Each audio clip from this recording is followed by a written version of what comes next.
I'm going to let go of the employee who didn't finish high school and bring in a talented college graduate. Haha. I was unfairly accused of a mistake I didn't make and was informed I would be let go. Despite having dropped out of high school and contributed to the company for nearly a decade. The person my boss, now replaced by David, wants to put in my place is a favored newcomer who graduated from the same university as David and joined the company last year.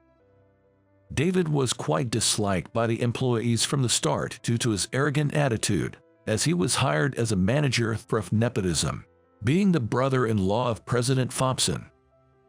The new hire from the same university probably seemed endearing to him, being one of the few who didn't know enough to keep their distance. But it's unreasonable to think of making him a manager in his second year.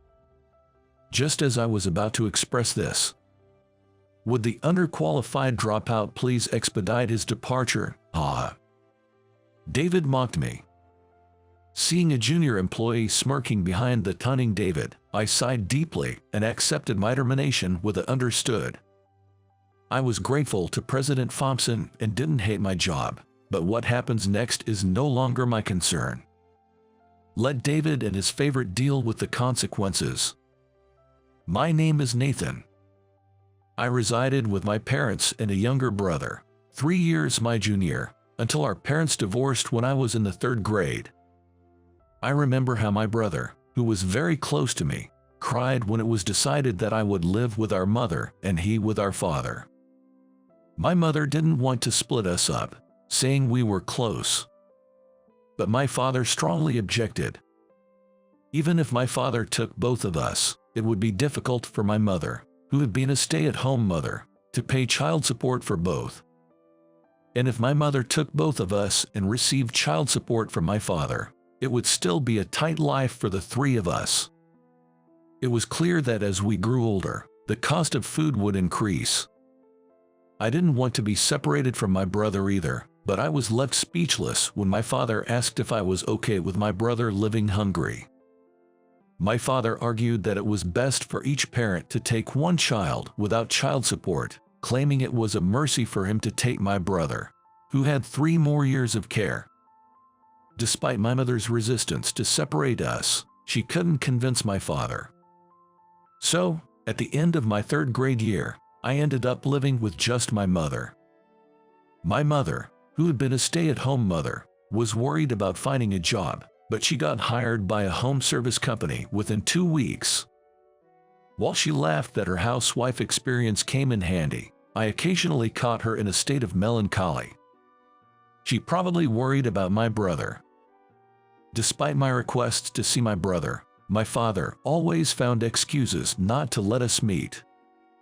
Too busy with the new school. Tired from daily lessons. No time due to after-school club activities. The reasons varied, but my mother and I never got to see my brother. By the time I entered middle school, my mother seemed less depressed about not seeing my brother. She's perhaps having adjusted to our life together or resigning to the fact that my father wouldn't allow it. We managed a stable life. My mother's job was stable and my grades were good. Thanks to her advice to focus on my studies to broaden my future job options. Life is mostly spent working, not studying. The choice of job can significantly affect one's life quality. Hence, it's wise to work hard in school to increase job options. That was my mother's belief. Though she had been a stay-at-home mother, she was actually a graduate of a prestigious university and had worked for a major company. It seems she resigned from her job at my father's request when they got married, but she regrets that decision now. Being a significant corporation, they offered comprehensive benefits, and numerous parents opted for reduced working hours to accommodate child care needs. She met my father while he worked at a branch of that company. Looking back, he probably wanted me to stay home because he didn't like me working at a bigger company than his. I agreed with her words. The father I was acquainted with consistently exhibited a sense of superiority. He looked down on my mother with just a stay-at-home mother whenever he was displeased. If my mom hadn't retired, there's no way anyone at the headquarters where she worked could have spoken to her like that. Hearing that story really drove home the importance of choosing the right workplace. If my father worked at the parent company and my mother at a branch, I'm sure he would have looked down on her, even though she was working too. Given how my father is, he probably behaves terribly towards anyone he considers beneath him, even outside of work. I decided I didn't want to be demeaned by people like my father in my career. Thinking about my future, I enrolled in a technical high school strong in IT. The high school I attended ranked around 30th nationwide, indicating it had a fair share of bright students. Perhaps because of that, there wasn't a small number of female students, and I even got a girlfriend for the first time in high school. I thought I was having a smooth-sailing high school life, but then, just after I advanced to my sophomore year, my mother suffered a heart attack. That day was so cold that it snowed, even though it was April. I contacted my father for the first time in years. I wanted to ask for financial support. I didn't expect my father, who hadn't even sent me a word for birthdays or congratulated me on my entrance or graduation, to help. But he's still my father, after all. We agreed on no child support, didn't we? You'll have to manage on your own. Though it was a faint hope, my father flatly refused me. I quickly started a part-time job. It was at a diner run by an elderly couple nearby. Knowing my situation, the elderly couple took quite a liking to me. The meals they provided were lavish, and they were generous with my wages too. Thanks to them, I was able to continue living as before, but one day they said, "We've decided to close the diner, sorry." They decided to close due to physical limitations. I later heard from a regular customer that the business was barely making it. Despite that, they provided lavish meals for me, an outsider, and were generous with my pay, which made me feel guilty. The next part-time job I decided on was at a convenience store, but due to a staff shortage, I ended up working long hours. From 4 p.m. to 10 p.m. after school, and from early morning at 5 a.m. to 7 a.m. right before going to school. I ended up spending 9 hours a day on part-time work, regardless of weekdays or weekends. I was supposed to work only 5 hours from 5 p.m. to 10 p.m., but I agreed to help out for a while because they were short-staffed. However, this became the norm, and there was no improvement even after more than 2 months. With almost no free time left, I was dumped by my girlfriend and began to neglect my studies. After a while, I ran into the elderly couple who owned the diner where I first worked. They happened to come to the convenience store with their grandchild. The elderly couple was surprised to see me. I had lost a lot of weight. The elderly couple, concerned for me, invited me to come to the diner on my days off. Even though the diner had closed, it was also their home, so the couple continued to live there. When I visited them as promised, after school on a weekday off from my part-time job, the couple prepared a lavish meal just like they used to when I worked for them. And then I was informed that I was being made to work illegally. 15 to 18-year-olds can only work 8 hours a day. Up to 40 hours a week, according to the law. I was working 9 hours a day, without breaks, and 54 hours a week with a 6-day work schedule. You'll ruin your health working like that. The couple was worried, but I told them I was thinking of dropping out of school. Since starting the convenience store part-time job, I couldn't keep up with my studies, and being in the same class as my ex-girlfriend was tough. In hindsight, I should have quit the convenience store job and looked for another one, but at the time, I wasn't capable of rational thought. I was preoccupied with thoughts of dropping out. The elderly couple apologized, thinking the closure of their diner was to blame, but they weren't at fault. Not at all. Your kindness was a great help to me. I'm truly grateful. When I expressed my gratitude, the elderly couple offered to introduce me to a company run by their son. If you're going to work after leaving school, it might be better to be a full-time employee rather than a part-timer. With that, they introduced me to the father of the grandchild they had brought to the convenience store the other day. This company was a metalworking firm, taken over by the elderly couple's son from his uncle to become the president. My studies in school were primarily in IT, so I knew nothing about metalworking. However, they were willing to hire me as long as I was motivated. I ended up dropping out of high school to work there as a full-time employee, but it was quite challenging since everything was new to me. Whenever it got tough, I would talk to Alex, a former high school classmate. Alex was studying metalworking in the mechanical department, so he was able to give me advice. Even after I left high school, he kept in touch and was a significant support who always worried about me. As Alex was about to enter his third year of high school summer vacation, he made a proposal to me. He suggested doing something big using the information engineering I had studied and the mechanical technology he was learning. I was surprised by such an unexpected suggestion. Wouldn't it be difficult to find a time while working? Alex didn't expect me to freeze in shock. He was concerned about time. I know he's concerned about my time because he's aware of the tough times I went through with my convenience store part-time job during high school. I decided to accept his proposal, hoping to make it a memorable summer vacation for Alex, who was always so considerate. I started spending my time after work and on weekend with Alex. Though it was Alex's idea to do something big, he didn't have a specific plan, so we had to start from scratch. After many sleepless nights, the parts we created were patented. "We'll be rich if this hits big, haha," we joked around. Getting carried away, we had acquired a total of 3 patents by the time Alex was about to graduate from college. Alex had established a company to develop parts with patents while he was still in college. I was invited to join the management, but I declined out of gratitude to President Thompson, who had hired me after dropping out of high school. Instead, I agreed to help as an advisor. Around this time, I was transferred from factory work to an office position at the headquarters. Shortly thereafter, President Thompson's brother-in-law joined the company as a department head. This department head was the brother-in-law of President Thompson's wife.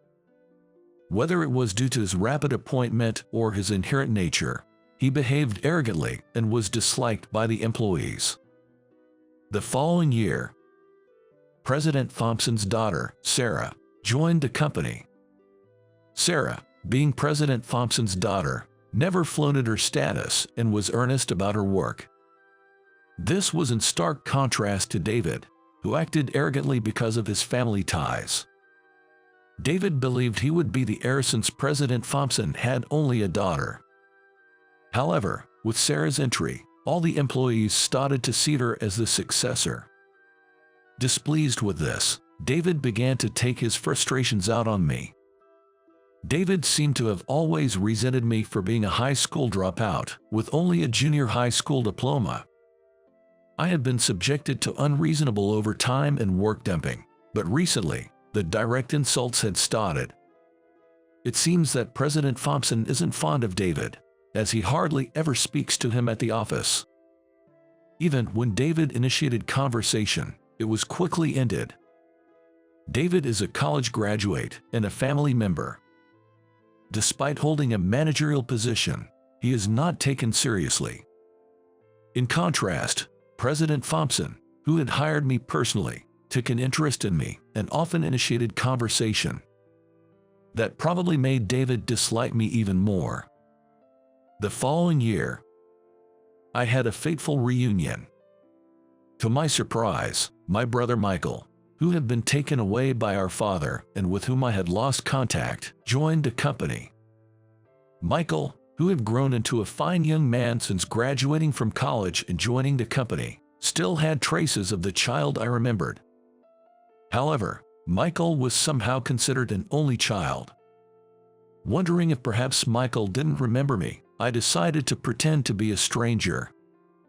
While it was a bit lonely not being able to talk as brothers, I thought there was no need to disturb his peace if he had indeed forgotten. Michael, a graduate of the same university as David, was particularly favored by him. He was often invited out for drinks and seemed to be trusted with significant projects. However, Michael didn't seem to be very capable at his job, often making mistakes. Some of the work David dumped on me included tasks assigned to Michael, which I inadvertently discovered. I silently corrected and submitted the work, but that was a mistake. Michael, unaware of his mistakes, continued submitting documents without realizing. David, looking down on me, started to think it was okay to blame his mistakes on me. While it was still manageable when the errors were caught internally, Michael eventually made a mistake in a major project that inconvenienced our clients. Thinking he could pin the blame on me, whom David looked down upon, Michael claimed the work was mine. I wasn't even informed about the tasks Michael was handling. Blaming me for the mistake was absurd. Yet, David, fearing he would be held responsible, mockingly said, "I'll fire the bottom-dwelling junior high grad and replace him with a superior college grad." Haha. I had been promoted to manager in an unusual move. Though the department only consisted of Sarah and myself, it would be unreasonable to make Michael, who was only in his second year, a manager. When I was about to say so, "Could the incapable junior high grad please quit already?" Haha. David mocked me. I realized the endearing Michael I once knew was gone. Seeing Michael smirking behind David, who was making snide remarks, I sighed deeply and accepted my dismissal with a "understood." Sarah tried to intervene, but David wouldn't listen. "Are you going to use your father's power against me?" Sarah disliked being viewed through the lens of being President Thompson's daughter. She always cared about not dishonoring her respected father. Probably thinking Sarah would stay silent if accused of using her father's power, David continued. But Sarah didn't stay silent. She explained that firing me now would cause more trouble for the company, making it a matter beyond using power. Still, David ignored her words and ordered me to leave immediately. I was grateful to President Thompson and didn't dislike my job, but what happened next was no longer my concern. Let David and his accomplice bear the responsibility. A month later, I was employed at Alex's company. After being dismissed, I immediately contacted Alex and started working for him. It was a small company with only 10 employees, but its annual sales exceeded $5 million. Most of that was from patent profits. In addition to the patents Alex and I obtained, the company had acquired dozens more. Alex's company developed parts and sold the patent technology. During a meeting to plan the next part development, I received a call from Michael. Of course, I didn't answer during the meeting, but the calls kept coming. "Who's calling? Isn't it an emergency?" Alex asked with concern, but after I informed him it was a junior from my previous company, I turned off my phone. After the meeting, I turned on my phone and found a message. "Big bro, my bad. Please answer the phone." It was written like that. Michael recognized me as his brother. Yet, he had set himself up as an only child and looked down on me, which infuriated me. The reason Michael, who was once so honest and kind, had come to look down on others could only be attributed to our father's upbringing. After divorcing our mother and taking Michael with him, it seems my father quickly remarried another woman. Essentially, he had been having an affair. This woman, a career-oriented individual who didn't want children, was apparently willing to raise Michael since he was still young. That's why my father was adamant about taking only Michael. The new woman in his life, who became Michael's stepmother, spoiled him rotten. Anything he wanted was bought for him, and she allowed him to do whatever he wished. Michael came to prefer his indulgent stepmother over our mother, who would scold him for wrongdoing and taught him to even refrain from sweets. Consequently, he began refusing visits with me and our mother.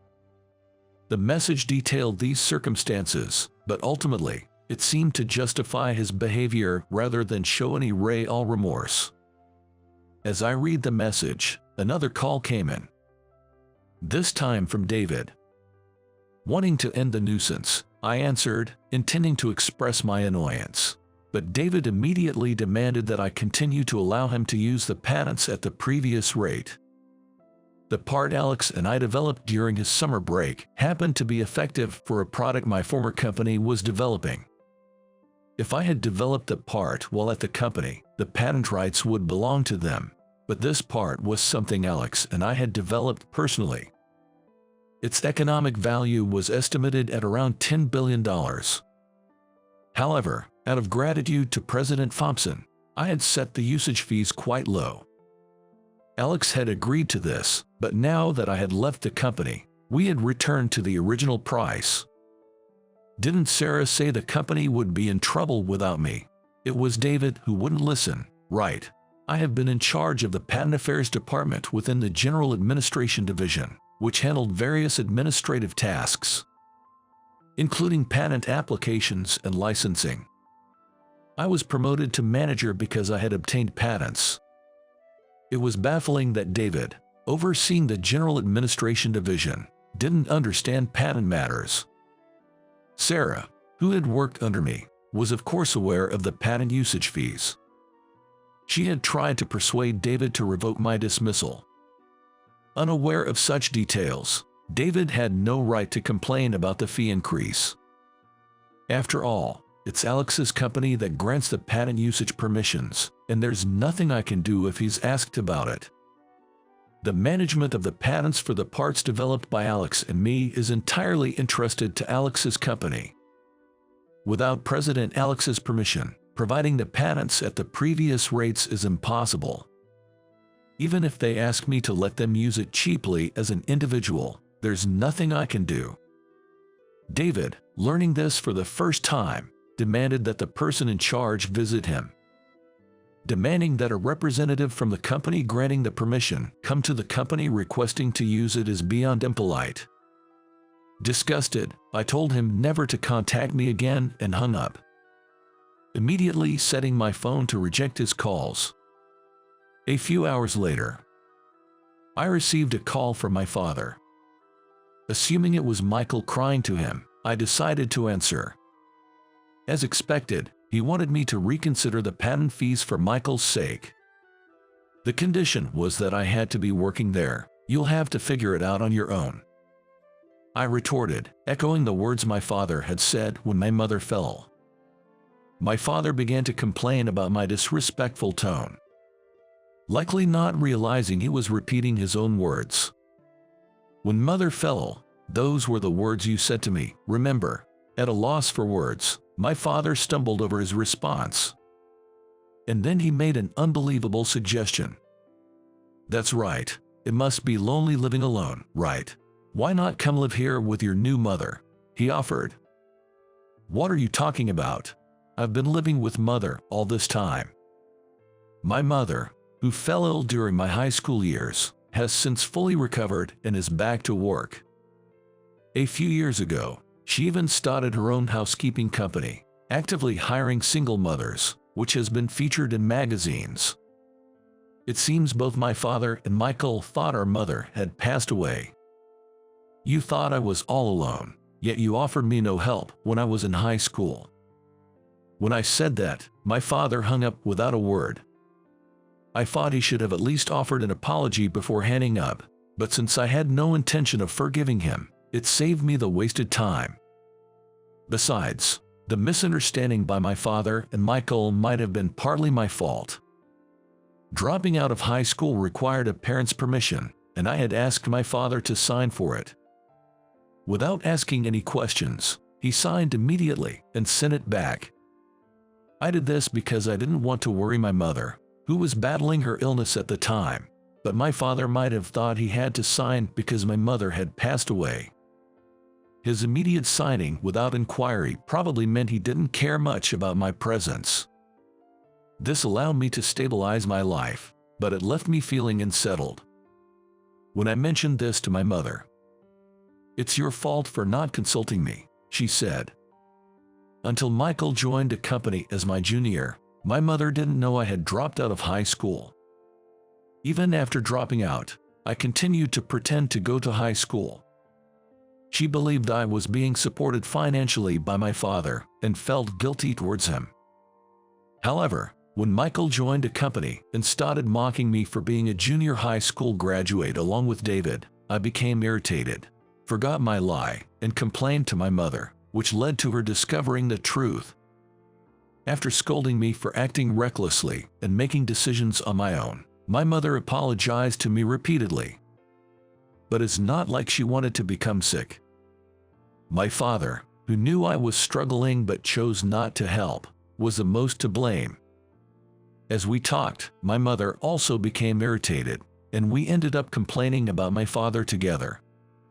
In a way, dropping out of high school was beneficial since it led to obtaining patents, so it wasn't all bad.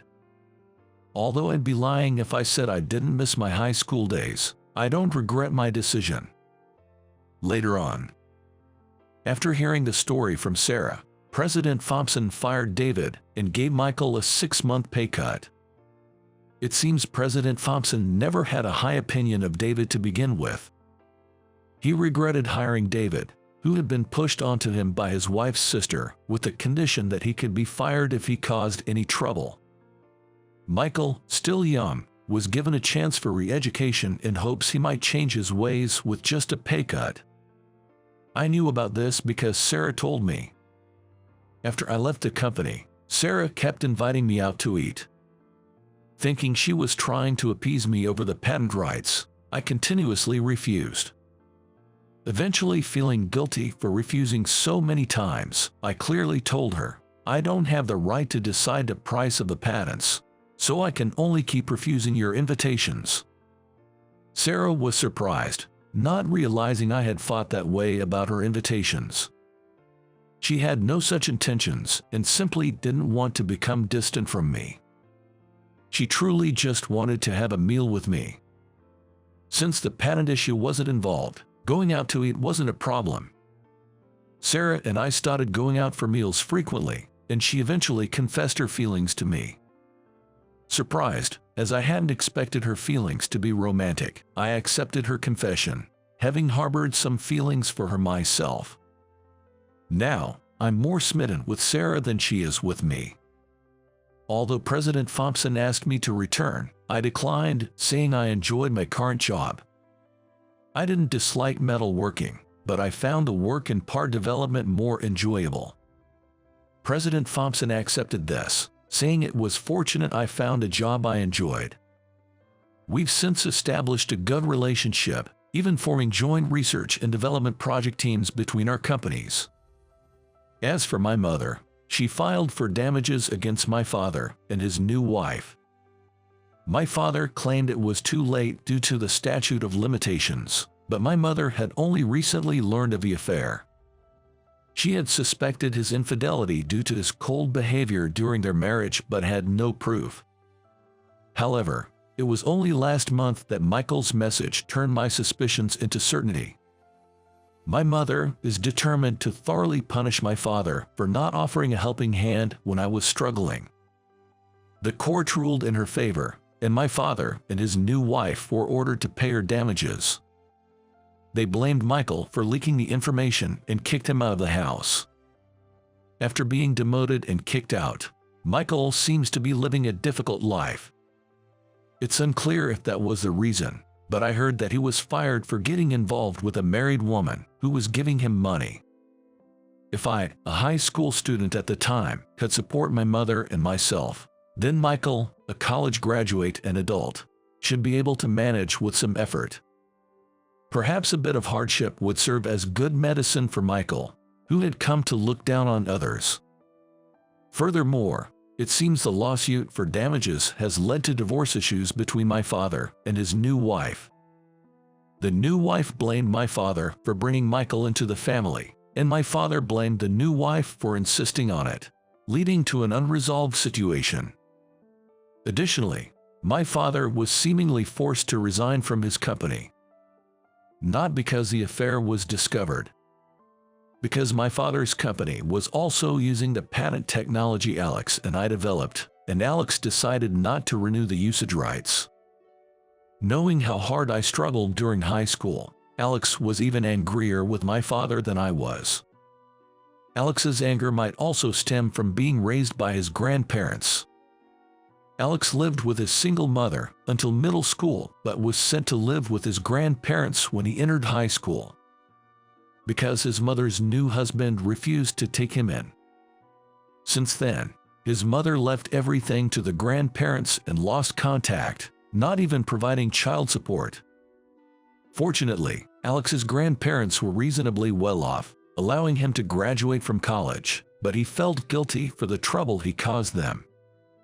Hoping to repay them by making money through development, Alex proposed we undertake a significant project.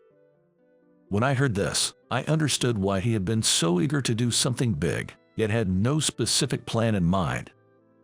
Alex despises those who fail to fulfill their parental responsibilities. He gets irritated even hearing news stories about children being victimized, so it's no wonder he's even more upset about someone close to him. We developed it with the hope that it would be used for the good of others, and I don't want it used by someone who won't even help his own son. Alex declared, refusing to renew the contract as long as my father was involved with the company. This led to my father being pushed to resign. Initially, my father refused to resign over a past affair, but the cold treatment from those around him became unbearable, and he left. People had perceived my father as a loving husband and doting father. But once they learned the reason for the non-renewal of the patent rights, they felt deceived by him. It seems my father had been introducing his new wife while still married to my mother. Everyone was surprised to suddenly learn he had a son entering elementary school, but assumed the boy had simply never come up in conversation. Discovering that the woman he introduced as his wife was actually his affair partner, and despite seeming to adore his son, he hadn't helped me, his eldest, must have felt like a betrayal. My father lashed out, saying, "You're the ones who assumed everything was ideal." While I can understand my father's feelings to some extent, adultery is generally unacceptable, and providing for one's children is a basic responsibility. Facing cold stares was a consequence of his own actions. After resigning, my father once stormed into Alex's company. He's complaining that it was unfair to terminate the contract over personal issues. Indeed, personal feelings were involved. But legally, there was no issue since the rights were still acknowledged, just not renewed. Alex refuted my father's arguments, and he left dejectedly. Later, President Miller of the company my father worked for came to plead for the continuation of the patent rights contract. "We'll accept the renewal if you're willing to pay a higher price." The original contract was made when the technology was new and its demand uncertain, so the usage fee was quite low. President Miller reluctantly agreed, likely because they desperately needed the patented technology. After President Miller left, Alex joked, "Is this what they call poetic justice? Promoting good and reducing evil?" Alex, striving to repay his grandparents, became the president of a successful company with an annual revenue of over $5 million and continues to live happily with them. My mother, who fought her illness while living honorably, started her own company and achieved success. Though we faced hardships, enduring adversities has led us to fulfilling lives doing what we love. Yet, my father, who selfishly abandoned my mother and me, ended up unemployed and burdened with alimony payments.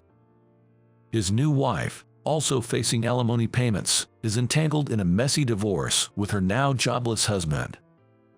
Michael, perhaps influenced by being taken by my father, suffered due to his arrogance and condescending attitude towards others. Both David and Michael lost their jobs. In the end, those who demean others seem unable to find happiness. Perhaps this really is a case of poetic justice, as Alex said,